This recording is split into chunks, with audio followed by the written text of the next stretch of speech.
मित्रांनो, मैत्रिणींनो, आज आपण रेसिपी न पाहता आपण वेगवेगळ्या प्रकारच्या चटण्या पाहणार आहोत। त्यासाठी मी लसणाची चटणी केली आहे, तयारच केली आहे मी, त्याची तुम्हाला तोंडीच सांगते।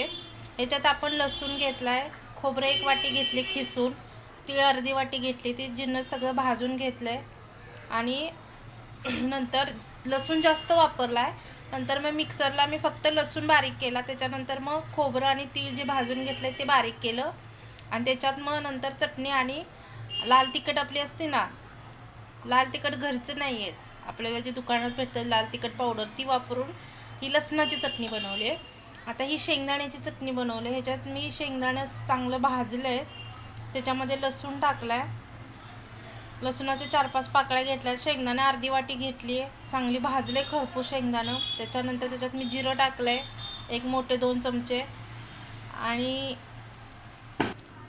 तीळ टाकले अर्धी वाटी, ते पण भाजून घेऊन मिक्सरला बंद चालू करून मी ह्याचं बारीक असं जाडसर, जास्त बारीक पण नाही ना, असं जाडसर असं घेतलंय मी वाटण करून।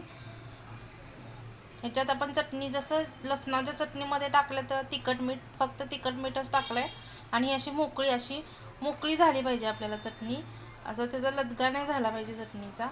ही आपण चटणी पराठ्याबरोबर, पोळीबरोबर, म्हणजे चपातीबरोबर किंवा भाकरीबरोबर खाऊ शकतो। ही पण आपण पराठ्याबरोबर किंवा भाकरीबरोबर खाऊ शकतो।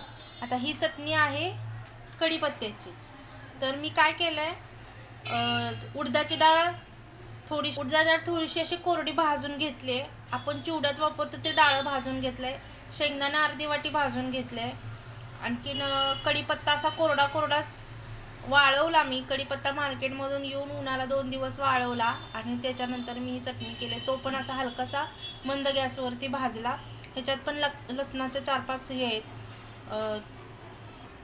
लसणाच्या 4-5 कुड्या आहेत, आणखीन जिरं टाकले मी भाजून आणि हे पण मी मिक्सरला बंद चालू करून वाटून घेतले। ह्याच्यात मी तिखट आणि मीठ टाकले, जसं या बाकीच्या चटणीमध्ये मी लाल पावडरची ती मिरची पावडर भेटते ती टाकली आणि मीठ टाकले। ही पण अशी मस्त लागते। ही पण आपण गावाला बघा चटणी तेल भाकरी खातो, त्याच्यापेक्षा ही जर चटणी आणि ह्याच्यात थोडंसं तेल टाकलं तर आपण भाकरीबरोबर, गरम भाकरीबरोबर ही खाऊ शकतो।